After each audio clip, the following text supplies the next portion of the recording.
compartir con la iglesia.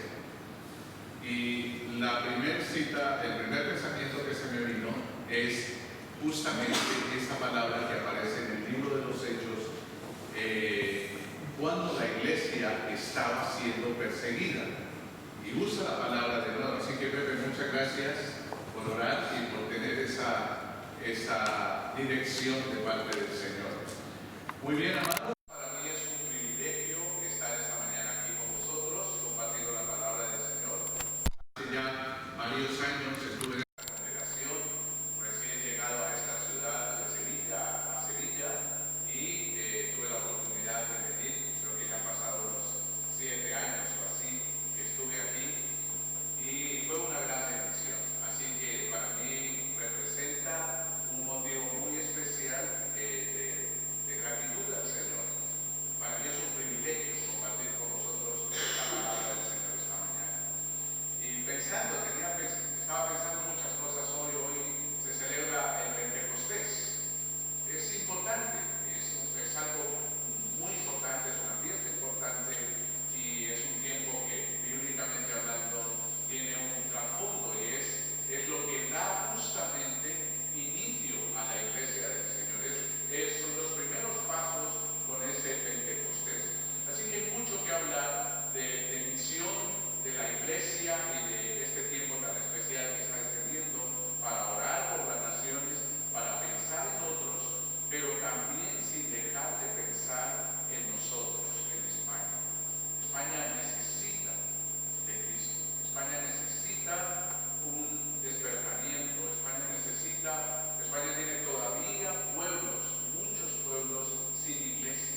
Es un país que he aprendido. Mire, yo llegué con mi familia a un pueblecito que se llama Guadix, en Granada. Esa fue mi primera historia. Maravilloso, venía ilusionado, como todos los misioneros venimos. Y creemos que con nuestra llegada, toda España va a venir a Cristo. Y resulta que me di cuenta pronto que eso no iba a ser así. ¿Y sabe por qué? Porque el pastor me dijo, en España hay que tener paciencia, hay que esperar. Es como el que le da a la roca. No es imposible, pero estoy convencido que en este país algo especial tendrá que suceder. Ayer estábamos haciendo el recorrido de la, ¿cómo se llama? De la Inquisición conseguida. ¿Sabe usted que personas han derramado su sangre en este país? Tenemos dos sevillanos que tradujeron la Biblia, Casiodoro de Reina y Cipriano de la Vida. ¿Saben cuántos millones? Más de 500 millones de personas leen hoy este libro. Nacieron de esta ciudad, son hijos de esta tierra. ¿Acaso Dios se habrá olvidado de todo esto?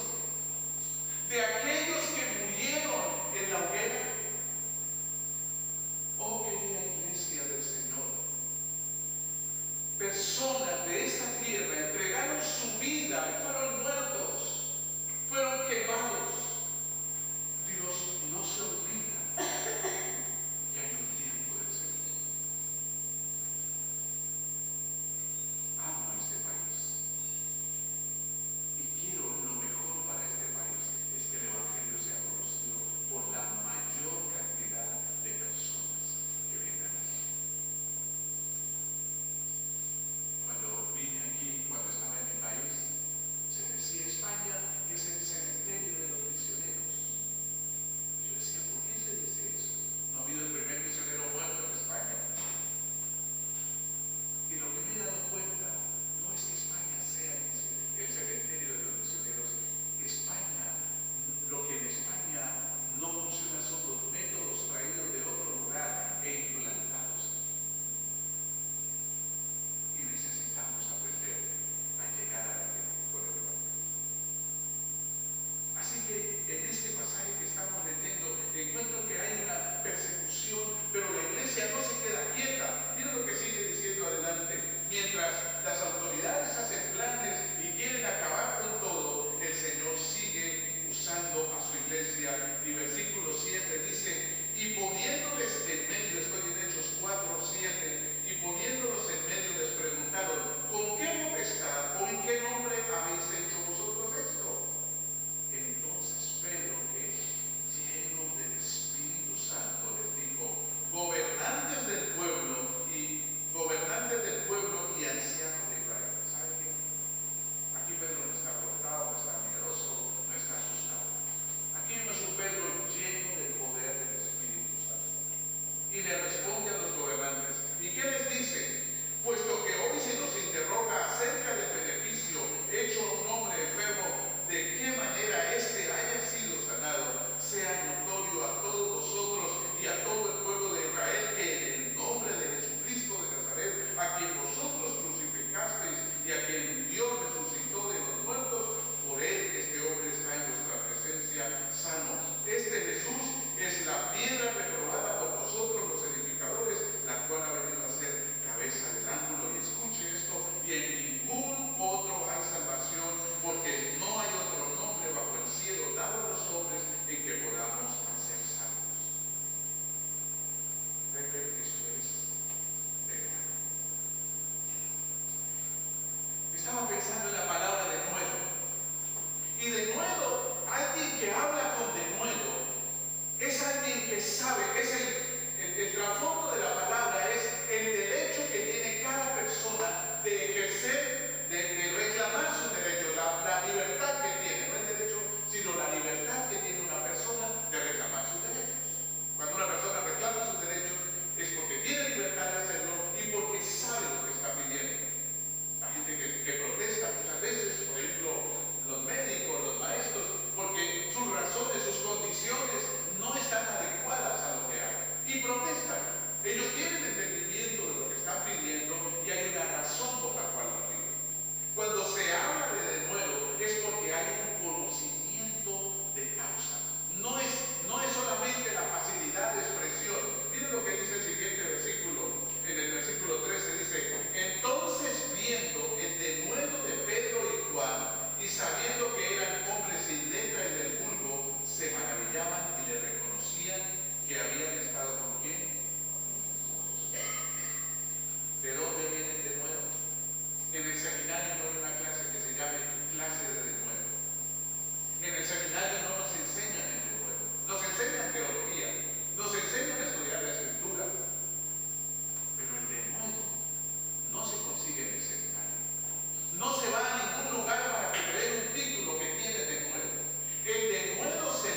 El denuedo tiene que ver con el poder y la autoridad que tenemos en Cristo. Y te pregunto esta mañana, amada iglesia de Cristo, ¿dónde está el poder y la autoridad que tú tienes? Últimamente quizá te has sentido oprimido, escondido, no quieres salir. Sientes que la situación es tan grande que tú no la puedes manejar. Pues es que tú no la puedes manejar, ni yo la puedo manejar, ni el pastor Antonio la puede manejar. Solamente Dios. De rodillas se ganan esas batallas, queridos. Seguramente muchos de vosotros habéis experimentado esto. Las grandes batallas se deciden con las rodillas. El denuedo no es solamente saber mucha Biblia y haber leído la Biblia, que hay que leerla y que hay que estudiarla y que hay que conocerla, porque si no conoces la Biblia, ¿con qué autoridad o qué le hablas a otra persona? Pero el denuedo viene de una relación con Dios. Cuando leí este pasaje de nuevo, habiéndolo leído muchas veces antes, muchos años antes, y posiblemente habiendo predicado de este pasaje, nunca me había detenido a pensar en la palabra denuedo. ¿Qué es el denuedo? Pensaba yo que el denuedo era que tenían una facilidad de expresión, y sí, es eso también. Pero el denuedo tiene que ver con la autoridad, con poder del Espíritu de Dios. ¿Qué decía la gente? Del guancho, del vulgo